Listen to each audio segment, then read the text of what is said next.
이재명 이제 미국에서까지 난리가 났습니다. 그리고 친중 친북 이재명 김정은에게 상납폭로한 정황 정성산 TV에서 소상하게 전해드리겠습니다. 현재 한국은 자유민주주의 수호 세력과 이를 전복하려는 세력이 치열한 전쟁을 벌이고 있다고 미공군 예비역 중령이자 동아시아 연구센터 연구원인 타라오 박사는 주장합니다. 한국의 보수우파 진영에서 타라오 박사의 이름이 낯설지 않습니다. 2017년 3월 10일 혼란스러운 탄핵 정국 속에서 박근혜 대통령이 무자비하게 파면됐을 때 타라오 박사는 진실을 알리기 위해 앞장섰던 몇 안 되는 미국 지식인 중 한 명이었습니다. 이후 문재인의 본질과 그 위험성을 국제사회에 널리 알리는 데 주력했습니다. 한국의 자유민주주의 수호 세력과 손잡고 지속적으로 한국 급진자파의 위험성에 대해 경고음을 내왔다.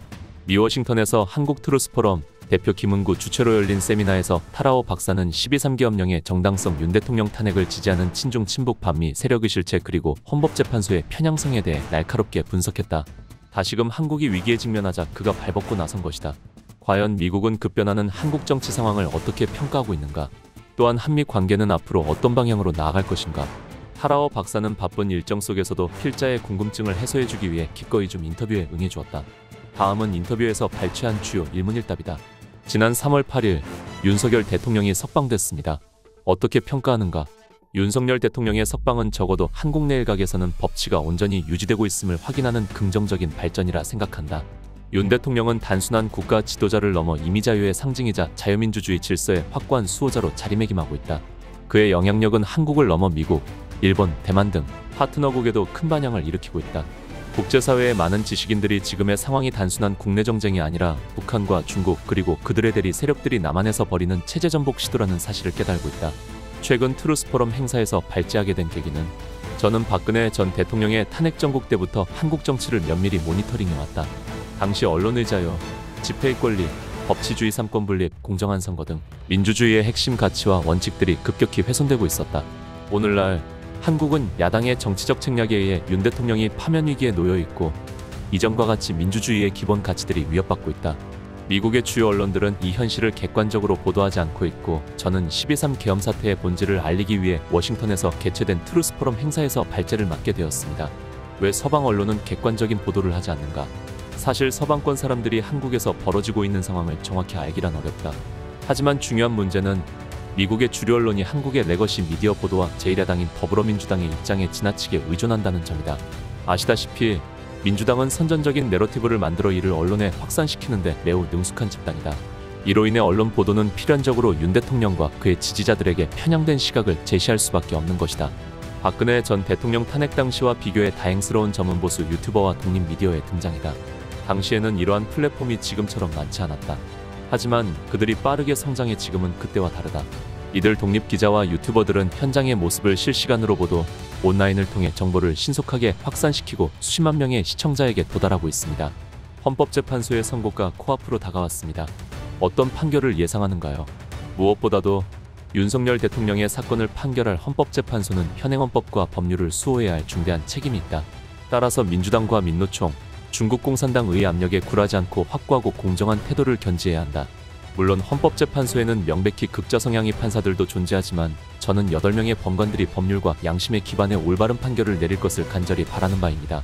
그 이유는 두 가지. 첫째, 헌법과 법률을 지키는 것은 그들의 당연한 의무이자 역할의 본질이기 때문이다. 둘째, 헌법재판관들 및 그 가족 중 어느 누구도 전체주의 체제 아래에서 살고 싶어하지 않을 것이기 때문이다. 만약 윤 대통령이 파면되고 좌파 세력이 행정부를 장악한다면 대한민국은 분명히 그 방향으로 나아갈 것이다. 베트남, 중국, 북한 등 공산국가의 역사를 살펴보면 공산주의자들은 권력을 쟁취한 후 자신의 편에 섰던 사람들까지 숙청하는 경우가 빈번했습니다. 헌법재판소의 법관들은 이 점을 반드시 명심해야 한다. 한국의 좌파가 정권을 장악하면 본인들이 가장 먼저 사라질 수 있다는 사실 말이다. 만약 윤 대통령이 파면된다면 미국에 어떤 영향을 미칠 것인가? 전임 문재인 정권 때를 떠올려보라. 문재인은 임기 내내 친중 및 친북 정책에 의존하여 과거 노무현과 김대중 정부보다 더 많은 주체사상 신봉자들을 정부 요직에 앉혔다. 문 씨의 끈질긴 친북 추구는 한국의 경제를 약화시키고 국가 안보를 위협하며 외교 관계에 심각한 긴장을 초래하는 등 큰 대가를 치렀다. 만약 이재명 씨가 대통령이 된다면 문재인의 정책이 계승되거나 더 극단적인 정책이 추진될 가능성도 배제하지 못한다. 특히 대중국 정책에 있어 그렇다. 문재인과 마찬가지로 이재명 씨도 한국의 사드 미사일 방어체계 배치에 반대해왔고 심지어 사드의 전자파가 인근 주민의 건강을 위협한다는 근거 없는 루머에도 편승했었다. 2023년 6월에 이재명 씨는 당시 주한중국 대사였던 싱하이민과 만남을 가졌는데 그 자리에서 싱 대사에게 무한한 존경심을 표한 바 있다. 그리고 싱 대사가 윤석열 정부의 친서방적 외교 정책을 두고 한국이 중국의 패배에 베팅하다가 나중에 후회하게 될 것이라며 경고했을 때 이 씨는 아무런 반박도 하지 않았다. 이재명 씨의 노골적인 친중 성향은 트럼프 행정부의 대중 강경 기조와 필연적으로 충돌할 수밖에 없다. 또한 워싱턴의 정가는 이재명 씨가 민족해방과 주체사상에 뿌리를 둔 경기동부 연합과 같은 친북단체에 충성심을 갖고 있다는 사실을 인식해야 한다. 이들은 북한노동당을 한반도 내 합법적인 정치 세력으로 간주하며 북한의 김씨 왕조의 유일 권위 아래 한반도의 통일을 추진하려 시도하고 있다. 이것이야말로 진정한 내란이라 할 수 있지 않나. 이재명은 5건의 형사재판 또한 받고 있다. 이는 한국 유권자뿐만 아니라 미국인들에게도 경악을 자아낼 일이다. 5건의 재판 중 미국 입장에서 가장 문제가 되는 것은 이재명 씨가 경기도지사 재임 시절 김정은과의 만남을 성사시키기 위해 국내소 보태사 등을 통해 북한에 대량의 현금을 전달한 혐의이다. 이 과정에서 당시 이재명은 유엔 제재를 명백히 위반한 것으로 알려져 있다. 과연 한국 유권자들이 이런 인물을 대통령으로 원할지 심히 의문스럽다. 윤 대통령이 복귀한다면 한일미 삼각관계는 더욱 강화될 수 있는가? 윤석열 대통령은 취임 첫날부터 한국을 세계 자유민주주의 진영의 일원으로 확고히 자리잡겠다는 의지를 밝혀왔다. 이를 위해서는 미국, 일본과의 긴밀한 협력이 필수적이라는 점도 인식하고 있다.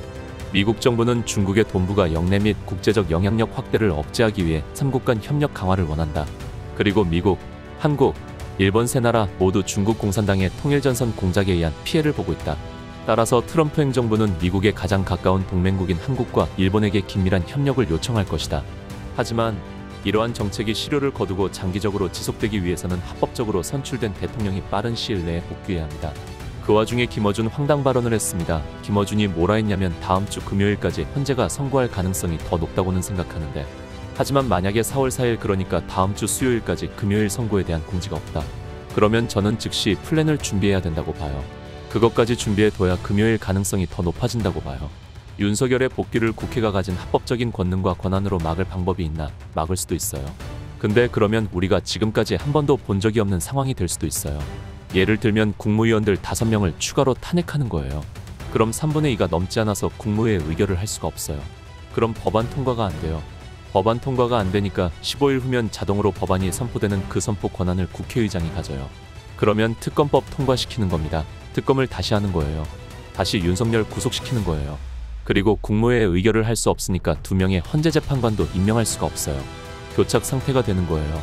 대선에 들어갈 수도 없고 그리고 윤석열이 복귀하지도 않고 이거는 한 번도 가본 적이 없는 길이라 수많은 사람들이 혼란스러워하고 난리법석이겠죠. 근데 둘 중에 하나를 선택해야 돼요. 윤석열 복귀를 그냥 지켜볼 것이냐 아니면 제가 말한 이런 방법 외에도 여러 가지 방법이 있을 수 있는데 그런 선택의 기로에 설 수도 있어요. 그런데 그런 보관들이 있어야 된다고 보는 거죠. 그렇게 가야 된다가 아니라 그런 보관이 있어야 된다. 그 시나리오를 다 검토해 봐야 된다. 법적으로도 검토하고 물론 아니었으면 좋겠는데 그것까지 각오하고 대비해야 그 정도 결기여야지 저는 윤석열 탄핵도 가능하다고 봅니다. 헌재의 선의를 기다려주는 거는 다음 주 금요일까지가 마지막이라고 봐요. 다음 주 금요일까지는 저는 개인적으로 기다려야 된다고 보는데 기다리는 건 기다리는 것이고 그 사이에 준비할 것을 준비해야 된다고 봐요. 좌파는 뻔뻔하게 저렇게 실행한다는 거 치면 주군이 총력전이다. 다음 시간에 뵙겠습니다. 정성산TV 좋아요, 구독, 알림 설정 부탁드립니다. 감사합니다.